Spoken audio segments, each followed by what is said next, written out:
Okay, one of the things we're going to do right now is actually balance some nuclear equations. Now, with a process of nuclear decay, we have a few options.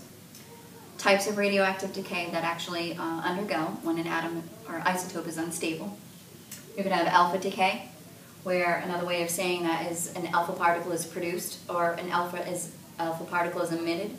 Alpha emission, alpha production, alpha decay. They all mean the same thing. Or it could undergo beta decay, where a beta particle, in other words, a high-speed electron, is produced or emitted. Beta emission, beta production, beta decay, all mean the same thing. Third type, positron decay, where the positron particle is actually decayed and therefore produced or emitted. An isotope could undergo electron capture, where it actually captures an electron to form a new stable isotope. And then gamma ray production. So here's a typical example of a type of nuclear decay that you may see. Potassium 40, K40, may undergo a beta emission. Well, if you're given this information right here, what we're starting with is that potassium isotope with a mass of 40. So I'm going to rewrite potassium with a mass of 40, and on the periodic chart you can look up and write its atomic number right down here in the bottom left. Now we're going to put our yield sign here because we know that this isotope is going to produce something new, a more stable isotope, as well as having given off that beta particle, because a beta particle was emitted. So beta emission means that a beta particle was given off by this decay. So we're going to write in our beta particle. Now the new isotope that's formed, well, we have to determine this by making sure that across our, from our reactants to our products, we need to make sure that the reaction is balanced in terms of mass and in charge. So the mass on the reactant side of the reaction here is a mass of 40. So 40 must equal the masses of these two particles that were produced. So we have 0 for a mass here, and then our other particle must have a mass of, well, what plus 0 will equal 40. So that's pretty simple. The particle that's produced must have a mass of 40.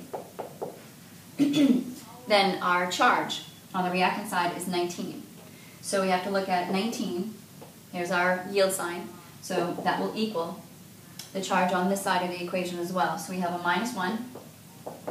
And then what value plus a -1 would equal 19? So if you plug in a 20, always double check your math. 20 minus 1 definitely equals 19, so the atomic number of this particle that is now produced has an atomic number 20. To find the symbol of that element, you would simply look on the periodic chart and find out that it was calcium. So here's our parent isotope,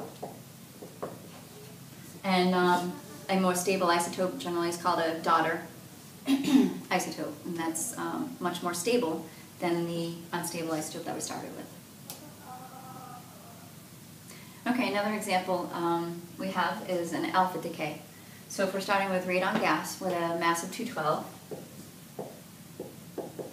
mass number goes on the top, and the bottom number requires knowing the atomic number. So if you look on the periodic chart, you'll see that atomic number is 86. And if it undergoes alpha decay, that means an alpha particle is produced, which we can write as helium, or the mass of 4, and atomic number of 2. Or we could also write the alpha symbol, and again, mass of 4 and charge of 2. Now the new isotope that's formed, we have to determine in terms of balancing the charge and the mass. So 212 must be equal to the value of 4 plus what? So here you can clearly see that 212, well, 4 plus 208 would equal 212. So 208 is our top number. So our 86 is equal to 2 plus what value?